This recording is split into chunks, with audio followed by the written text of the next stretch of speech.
How to replay on Snapchat. Hi friends, welcome back to another helpful TechSoft tutorial. In today's video, we'll learn how to replay on Snapchat.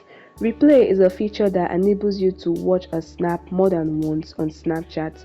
So guys, follow this easy step to learn how to do so.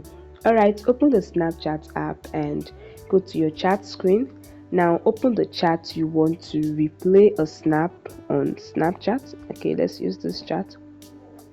Then the next thing you want to do is to tap on the chat to view it, and as you can see, you have viewed it. To replay the snap, what you want to do is to tap and hold on the chat till a menu appears, select replay, tap on it to view it, and this is a way you can replay a snap on Snapchat. You just tap and hold on the chat, select the replay option, tap on it to view it, and you have replayed any snap on Snapchat to watch the snap again.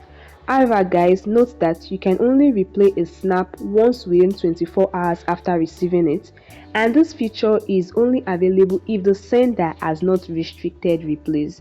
So you have only 24 hours to replay a snap on Snapchat. For snaps that have already been viewed or that you're unable to replay, you won't have the replay option. So if you go to a snap and you have viewed it or you have replayed it, you won't have the replay option again. And that is it guys. This is how to replay on Snapchat. Thanks for watching guys. If this video helped you, please hit the like button, subscribe to TechSoft channel and hit the notification bell. Bye guys, and see you in the next video.